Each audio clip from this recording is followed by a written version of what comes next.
Hola, bienvenidos a tu programa Transformando tu Vida. Queremos compartir una enseñanza, una administración. Queremos poder llegar a través de la palabra a tocar tu corazón para que haga una transformación constante y permanente de parte de Dios en tu vida. Queremos que puedas seguir la sintonía. Vamos a un videoclip con CFA. Aleluya. Espéranos.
Gracias por permanecer en tu programa Transformando tu Vida. Queremos hoy día compartir un tema que va a ser de mucha, mucha importancia para todo lo que el Señor está trayendo a la tierra a través de personas como tú y yo. Gracias, Patricio, por estar en este programa. Agradecemos la posibilidad de estar frente a estas cámaras y frente a usted, poder llegar a su casa, a su intimidad. Gracias por permitirnos entrar. Y hoy día trataremos el tema del Evangelio en el Nuevo Testamento. Será un tema muy interesante para usted y le informará cómo fueron los principios de esta verdad bíblica. Patricio, cuando nosotros empezamos a hacer como un resumen de lo que sucede dentro del Antiguo Testamento y cada reforma que Dios empezó a emplear y la forma que empezó a emplear para transmitir la verdad de quién era, quién es Dios. Y lo empezó a transmitir a través de señales, prodigios, milagros, que era la forma que empleó para que todo el mundo supiera que existía Dios. Y dentro de este resumen que nosotros podemos hacer, ¿cierto? Dios empieza a emplear la forma de cómo evangelizar al mundo. Y cómo en el Nuevo Testamento Dios empieza a glorificarse a través de Jesús, su venida, y a través de toda la transformación de lo que iba a empezar a hacer Él, a través de una persona y cómo se iba a multiplicar esa unción en otros hasta llegar a nuestros días. En primer lugar, lo que tenemos que decir es que hay un cambio tremendo desde el Antiguo Testamento al Nuevo, porque el Antiguo está escrito en hebreo. Y este idioma se pierde, letra muerta en el Nuevo. Solo hablaban hebreo los rabinos, los maestros, y todo el pueblo hablaba arameo, que es muy parecido al hebreo, es como el español y el portugués, son conocidos, muy parecidos, pero ocurre que había habido traducciones en tiempos de Esdras, 400 a.C., del hebreo al arameo. Pero el arameo no fue el lenguaje que ocupó Dios para traer el evangelio, sino el griego. Porque la palabra evangelion no es una palabra ni hebrea ni aramea, es una palabra griega. Y tiene una connotancia interesante, una denotancia tremenda. En primer lugar, como denotancia, la palabra tiene que ver con un mensajero del rey. Y recuerda que Jesús habló del evangelio del reino. Sí. Aunque parezca medio testigo de Jehová, ya, ellos hablan mucho del reino, pero no lo entienden. Pero ocurre que este mensaje del reino es justamente lo que es el evangelio.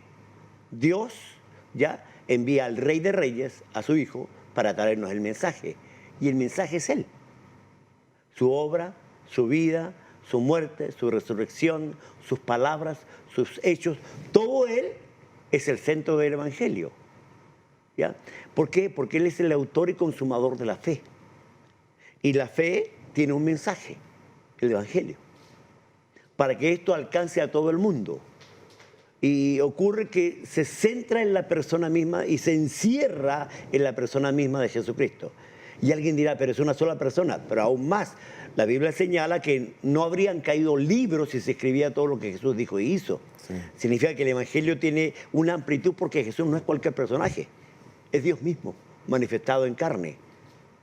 Y ese es el evangelio. Dios viene a reformar. ¿Por qué? Porque todo lo que era la religión del Antiguo Testamento se había pervertido y destruido en el proceso. Y ahora vemos a saduceos que no creían en el mundo espiritual, sí, y a los fariseos que tenían un montón de normas que no tenían que ver con la verdad ya de Dios, sino con verdad religiosa.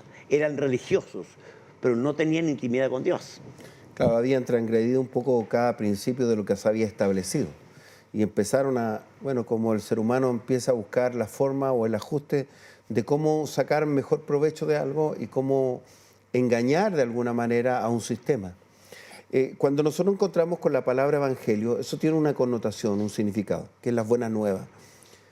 Jesús empieza a establecer el reino y el evangelio del reino, ¿cierto?, empieza a provocar primero, buscó personas comunes, de diferentes tipos de realidades económicas como también culturales. O sea, cuando vemos a Pedro tenía una connotación, Mateo, Lucas y todos los discípulos tenían de alguna manera connotaciones diferentes y que de alguna manera le daba la riqueza para establecer esa primera partida de hombres que iban a trascender el evangelio. y que iban a transmitir la verdad del reino de los cielos sobre la tierra. Hay mucha doctrina ahí, mucha doctrina. No podríamos ni en un programa ni en 100 terminar de hablar de lo que es el Evangelio, pero tenemos que sintetizar. Y justamente la palabra evangelion, que es la palabra griega para evangelio, significa el mensajero del rey. Luego el mensajero se encarna tanto en ti que el mensaje eres tú mismo. Claro. ¿Ya? Pablo, que es uno de los precursores mayores de este tema, porque todas sus cartas habla de eso, se establece él las reglas del evangelio y muestra que hay uno solo, que no hay muchos, y que ese evangelio tiene una sola verdad, que es la escritura.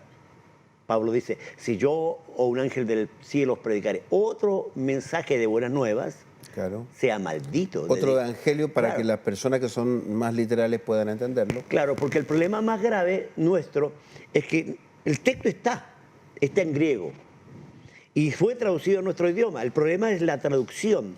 Muchas veces la traducción distorsiona un poquito el sentido original del texto.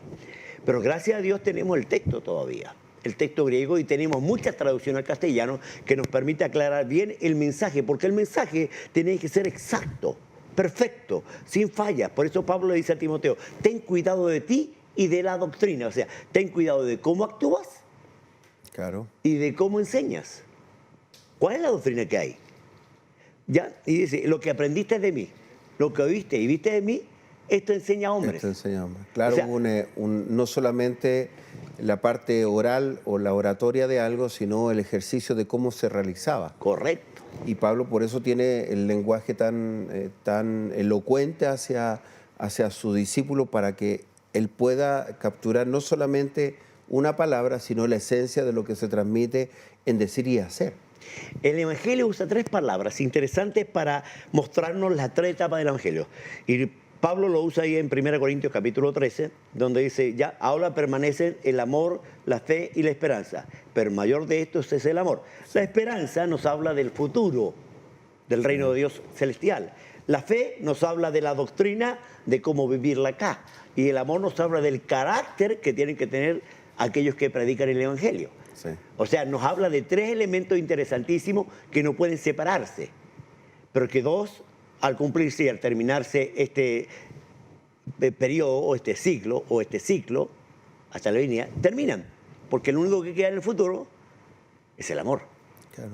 porque ya no necesitamos fe, vamos a ver, Claro. y no necesitamos esperanza, Porque está en la esperanza. Estamos viviéndola. Ya está en la realidad de la esperanza. Claro, entonces el futuro, ni esperanza ni fe ya no sirven, pero el amor servirá. Significa que Dios nos presenta un evangelio en 3 etapas. La etapa escatológica, que es la esperanza, la etapa práctica, que es la fe. La fe, y lo que mueve todo lo que tú vas a ver. a el través de pensamiento, todo lo que es el pensamiento del hombre, todo lo que tú crees, porque fe y creer son una misma cosa. Claro. Todo lo que yo creo tiene que estar en base a la fe. Y ocurre que a su vez el amor tiene que ver con el carácter de aquellos que tienen esa fe. Claro. Cuando tú ves esa realidad, dices, ¿cómo Dios es tan sabio para ordenar todo de tal manera que para nosotros nos sea sencillo entenderlo y aplicarlo en nuestra vida? El reino es una cuestión de esperanza, Sí. pero es una cuestión de carácter. Claro. Y es una cuestión de creencia. Ambas 3 cosas van juntas. Yo, si predico el Evangelio, tengo que tener bien ordenado mis reglas de fe, que es lo que creo. Y la fe viene por el oír, y el oír de la palabra de Dios escrita.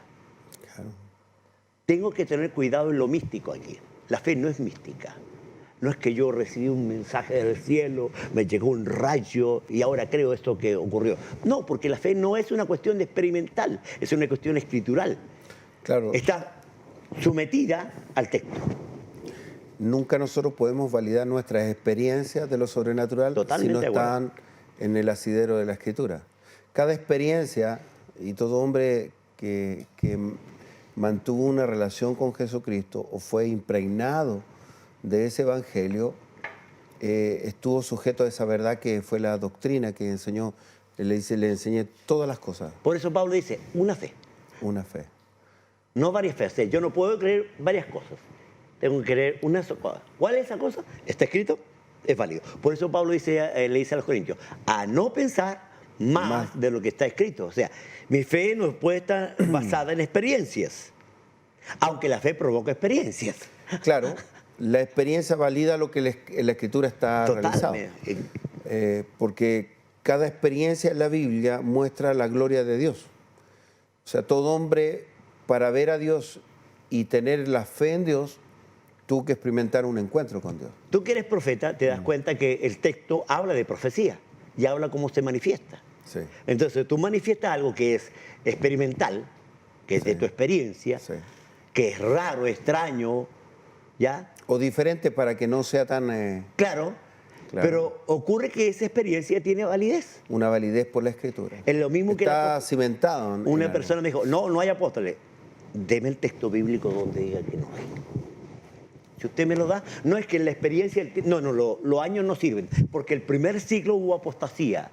Y tanto así que los hijos de los apóstoles espirituales dijeron cosas que contra los judíos. Dijeron que Jesús había muerto un viernes y resucitado un domingo, cosa que no es válida, porque la misma historia nos muestra que ahí hubieron 2 días de reposo, la Pascua, que fue el día jueves, Sí. y el día sábado, que fue día de reposo. Cristo murió un miércoles, estuvo aquí, muerto, aquí, y el día sábado resucitó, no el domingo. Él no resucitó un domingo, jamás.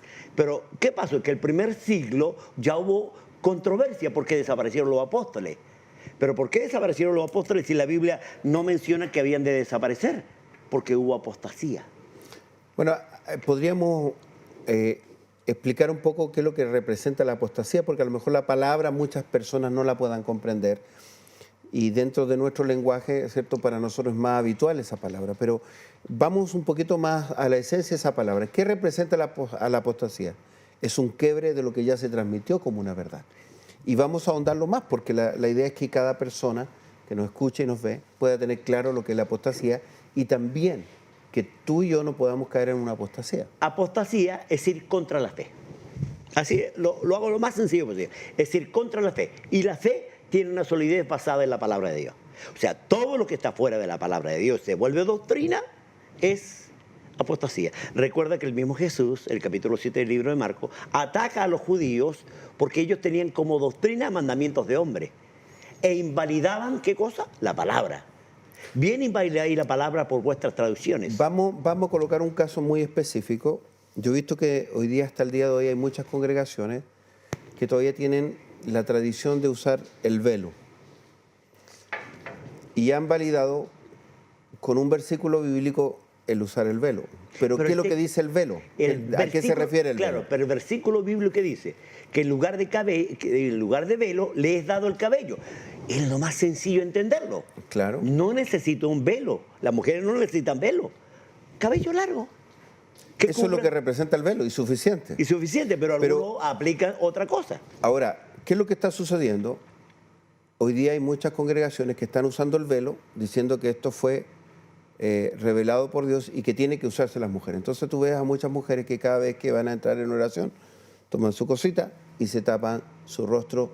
O sea, están entrando en algo que ni siquiera es bíblico y que de alguna manera se está entrando en un nivel de apostasía porque está quebrantando un poco, porque pasa a ser una doctrina de hombre, un mandamiento de hombre. Claro, es que el mismo caso que ocurre con orar. Oramos en el nombre del Padre, Hijo y Espíritu Santo, cuando la Biblia dice, Colosenses 3:17, todo lo que hagáis, sea de palabra o de hecho, hacedlo todo en el nombre de Jesús, dando gracias a Dios Padre por medio de Él.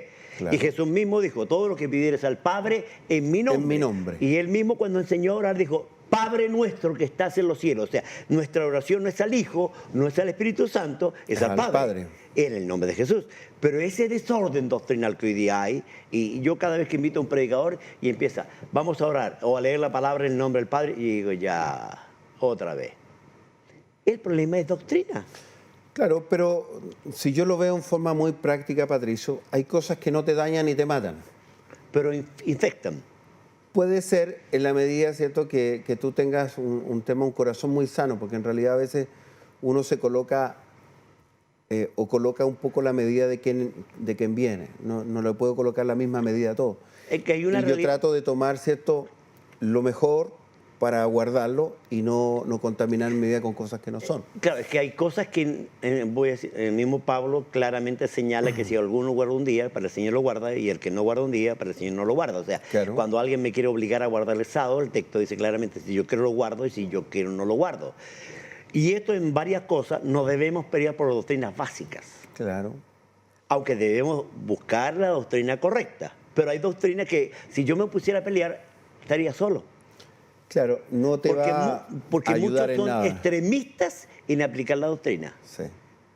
Y Pablo no usa eso, dice al judío como judío, al gentil como gentil, al griego como griego. O sea, estoy diciendo que si alguno tiene algunas fallitas doctrinales, las tiene. Lo pasa por alto y se coloca a su estatura. Claro, Bueno, aún más, si lee el nombre del Padre, yo lo dejo predicar. Claro. Y de verdad a veces nos bendicen mucho. Pero es una simple falla. Claro, pero que también tú tienes que saber que cada mentoría, cada enseñanza radica, ¿cierto?, de cada escuela en la cual tú participaste. Y obviamente nosotros también debemos mantener ciertas prudencias porque a veces nos pueden considerar como muy directos. En realidad, el ser directo, nosotros lo único que queremos es hablar lo que dice la Escritura dentro del contexto y no buscar un pretexto para no dejar de entregar esa verdad. Y a lo mejor alguien se puede sentir ofendido. Nuestra intención no es ofender a nadie.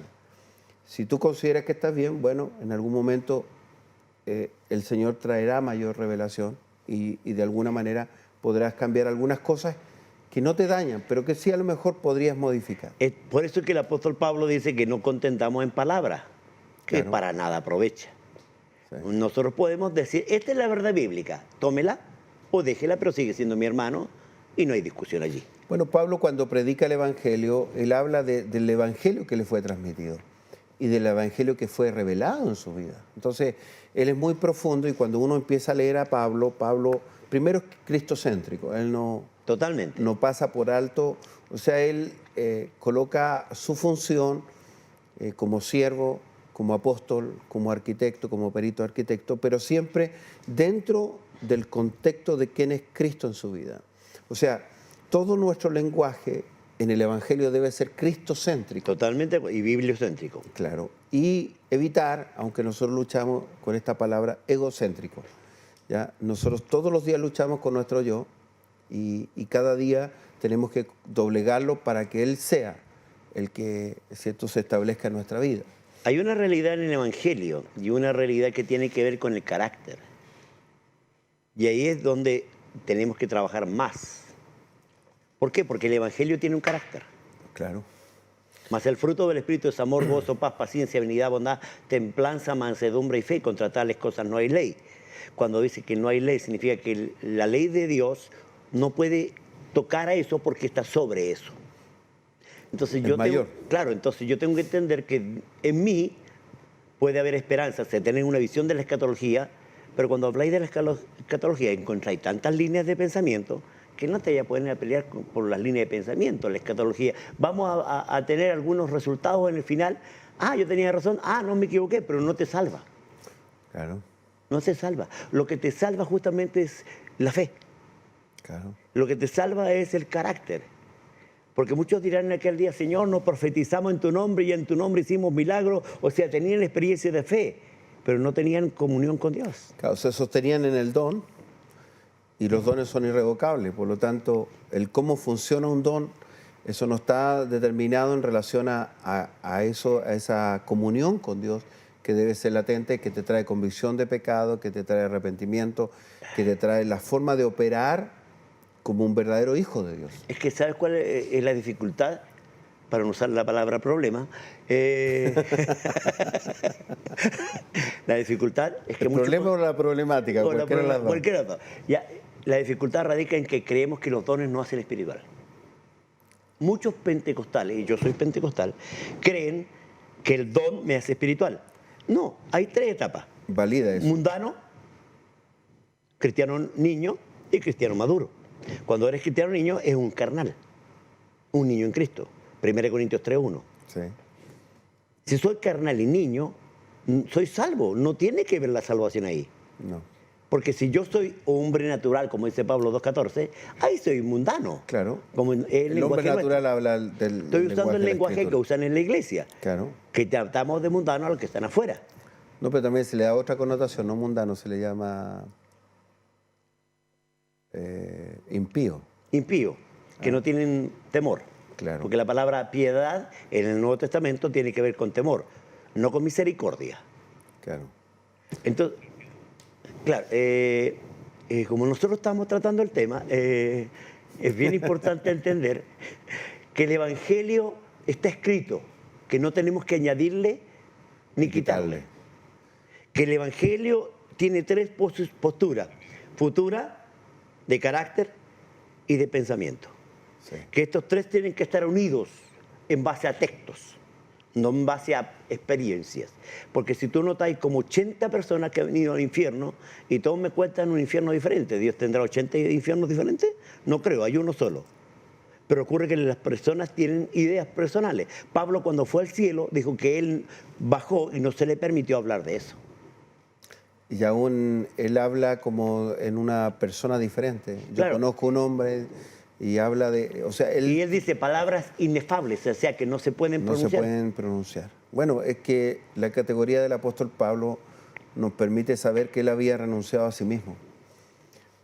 Creo que es elemental en cómo nosotros podemos vernos en Pablo. Y Pablo dice, ser imitadores de mí. Es claro, desde él trascendió tanto a Cristo en él que se incorporó. Creo que Dios tiene algo con usted y conmigo. Y Él, el que empezó la buena obra, va a terminarla. Es el Señor Jesucristo.